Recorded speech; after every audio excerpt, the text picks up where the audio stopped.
show up at the smolt trap at 7:30, 8 o'clock in the morning, we first take some environmental data. So that would be water temperature, air temperature, water depth, and weather. And we start getting all of our fish that we've dip netted out in the evening time and some in the morning calibrated for what we call a calibration bucket, because it's a volumetric count. So we'll fill up a bucket to a known level, and then we count every fish for the first 5 buckets, so that gives us an average. And so every bucket after that, we just assume that that average for the first 5 buckets is a good indicator of how many smolts we have in the subsequent buckets. And we prepare the tagging station, so we'll fill up the tagging station with water. We'll put a little bit of MS-222 into the anesthetic baths, which we slightly anesthetize the sockeye fry in preparation for tagging. And while we're counting and looking for marked recaptured fish, the taggers have already started by that time tagging the fish. And when we look at our fish, when we capture them, we look for the staple tags that we've applied previously, and we look at the different color combinations to tell us what day those smolts were released, and that will tell us how long it took to get here, and it will help us to determine when that divide between the early migrants and the late migrants occurs. So last year we found that May 13th was the date when the early migrants stopped pretty much and the late migrants began. And this information is really critical for understanding what the drivers are for sockeye abundance in the Skeena system. The Skeena system, supplies salmon for a large number of First Nations and other people as well.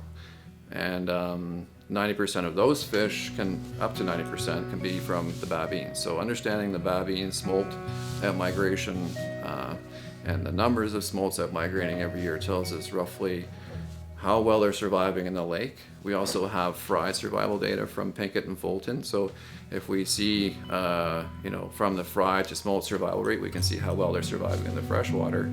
And if we see a good number of smolts out migrating in a given year, but a poor return for that same brood year, then that would suggest that there's an ocean bottleneck. So it tells us a lot about where significant management concerns might be happening. So is it the freshwater? Is there something changing with Babine Lake and Elkikwa Lake and other lakes here?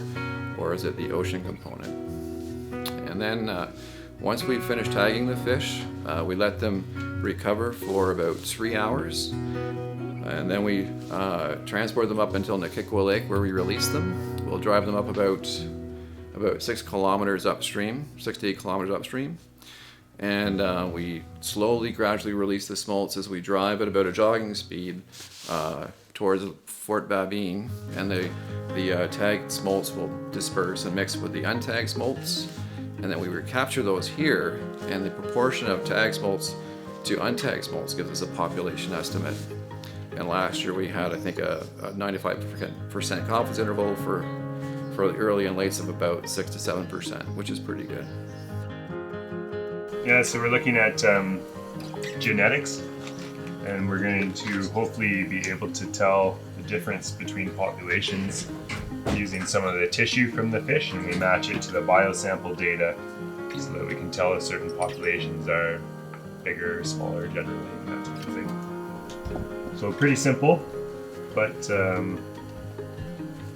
important to get the samples right and keep everything matched up. So the early pulse comes from Elkikwa Lake and the north arm of Babine Lake, and the late pulse comes from the main arm of Babine Lake. So you don't know which populations necessarily are which fish, which is what we're trying to do with the genetics, but you do know that from tagging studies in the past that you've got these sort of big groups that come through at certain times. As you can see, the current is really strong right now, so we're building a fryway to slow down so the fry can get through. We're trying to get them to go upstream. We're gonna be counting the fry on the front side of the baffles, like the upstream and the downstream of the baffles. And we're gonna also set fry traps on both sides too. We have to do different things at different times to be counting them. We work hard to monitor the different changes that are happening in the watershed and what sort of things could be causing those changes and how we can do a better job at protecting the salmon and making sure they're here for many years to come. The salmon are really important to this area and the whole world, but the culture around the lake, Lake Babine Nation, and the communities that rely on these fish have been managing and conserving these species since time immemorial. And it's important that we continue to include the culture and the communities in how we do the management.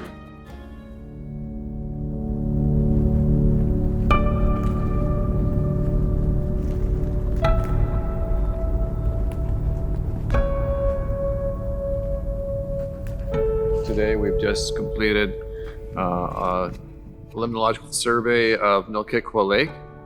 It's a lake that has not had any real limnological work done on it since the 50s or 60s, and that only involves zooplankton sampling as far as we know. And the reason why we're interested in conducting limnological surveys of Nilkikwa Lake is to understand how it might affect upper and lower Babine River sockeye fry production. The lower and upper Babine River sockeye populations have experienced declines since actually the late 40s. There's been a decline. We're trying to understand why the upper and lower Babine River population has declined and how Nilkikwa Lake may be contributing to that decline. When we first start our survey, we do a dissolved oxygen temperature profile of the lake, and that involves calibrating the DO meter, making sure our readings are accurate, and taking measurements every meter, and that tells us whether the lake's stratified or whether it's going through fall or spring turnover. Today, we didn't see any real stratification. So we got 9.6 degrees Celsius on the top surface, and we got 9.58 milligrams per liter of DO in the water. I'm sorry, what was the temperature? 9.6. Something we did notice was below 6 meters, which was the thermocline, we started seeing declines in dissolved oxygen to as low as between 2 and 3 milligrams per liter, which is very low at the sediment interface. So it's a bit of a concern because Nilkikwa Lake is shallow, and sockeye fry like to hide in the depths to avoid predation. Our Secchi depth is what we do next after DO profile. So this is a Secchi disc, and it measures water transparency, and there's 0.5 meter intervals on these. Yeah. So we'll see how far this goes down, and before I can't see it. We found a couple of weeks ago that the Secchi depth was usually between 4.5 to 5 meters deep, and our thermocline, when we started seeing rapid declines in dissolved oxygen, was at 6 meters deep.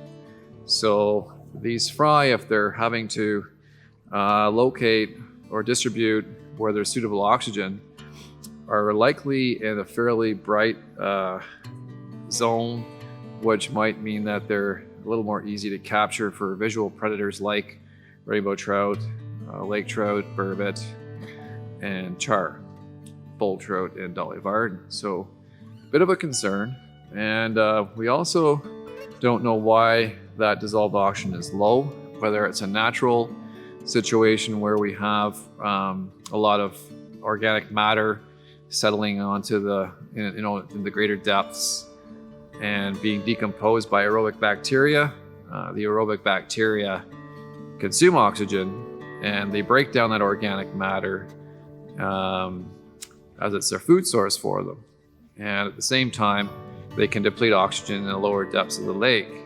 That can be a natural situation, or it could be anthropogenic or caused by humans as a result of nutrient loading, such as sewage or nutrients coming off of farm fields and those kinds of things. And the next test we do is pH conductivity, And we have a pH connectivity meter where we first calibrate with standard solutions to make sure, again, our readings are accurate. And we do that at the surface. And then another measurement in the epilimnion when it's stratified, a measurement in the metalimnion, and a measurement in the hypolimnion. And when it's turning over as it is today, we simply go to those same depths we measured at when it was stratified to compare how pH and connectivity and also turbidity have changed. And we do a vertical plankton pull. So we drop a Wisconsin-style zooplankton net down to the bottom of the lake, and we rapidly pull it up so that we're sampling a vertical column of water, and that gives us the number of zooplankters per liter. And what we're really looking for with zooplankton pulls is how many of the preferred zooplankton species for sockeye fry are in the column. And if we see a few organisms that sockeye prefer to eat, like the large copepods and the large cladocerans like Daphnia, if we see few of those, we think that it's a good reason to maybe think that it's food limited. And if we see those species, but only small ones, less than 2 or 1.5 millimeters in length, that means that there may be not enough of them. So the larger ones that selectively get picked off by sockeye fry are not getting replaced. And there's what they call overcropping of zooplankton. So that would indicate a food limitation for sockeye fry production, and eventually small production. So fewer sockeye juveniles going out to the ocean to become adults. So we'd want to know from the nutrient component what trophic status the lake's in. Is it oligotrophic, mesotrophic, or eutrophic? And that tells us how productive we can expect that lake to be. And is it the proper trophic status or ideal nutrient regime, ideal phytoplankton amounts and zooplankton amounts and types that would promote greater sockeye production.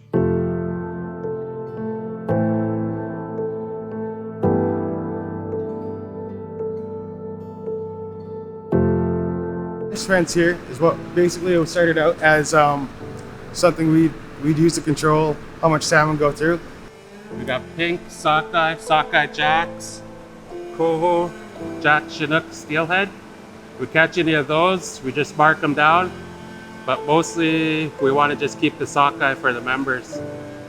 And the rest get marked down, and at the end of the day, they'll come and tally up the rest and then put it back in the books. When we're not taking fish food harvest, this is a trap that would fill up with fish coming through.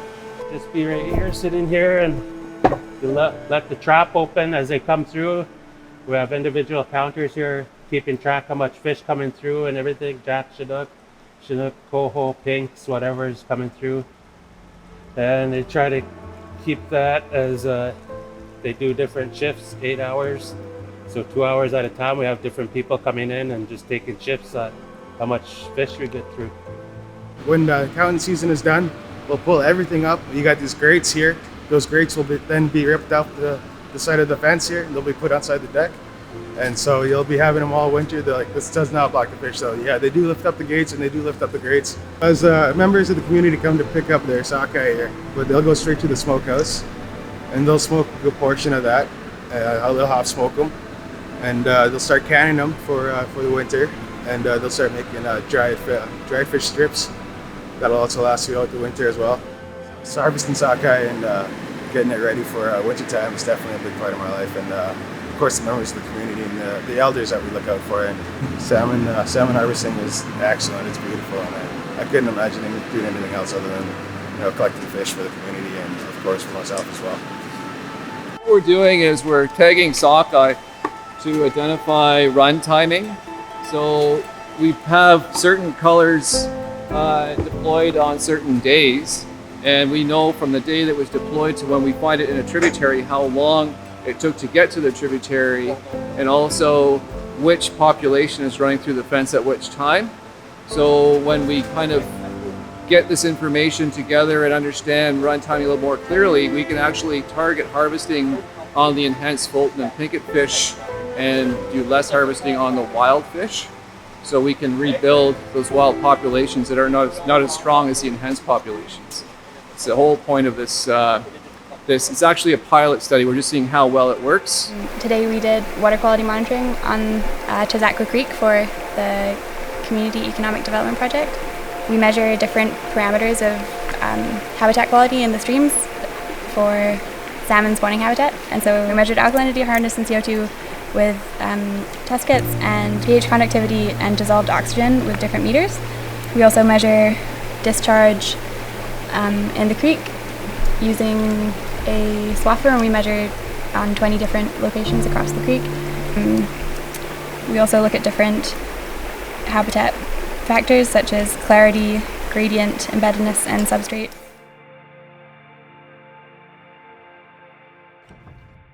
So today we are collecting adult sockeye samples as part of a number of different projects run by LBN Fisheries.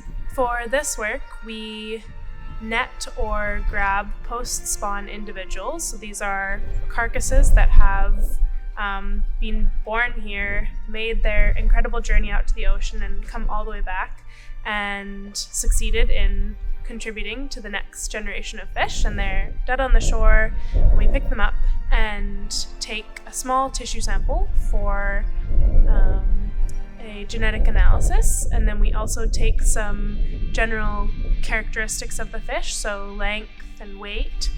And then we cut in and take otoliths, which are small bones in the ears of the fish, and that helps us age them. So it tells us whether they've spent the average amount of time in the ocean, or a little more or a little less.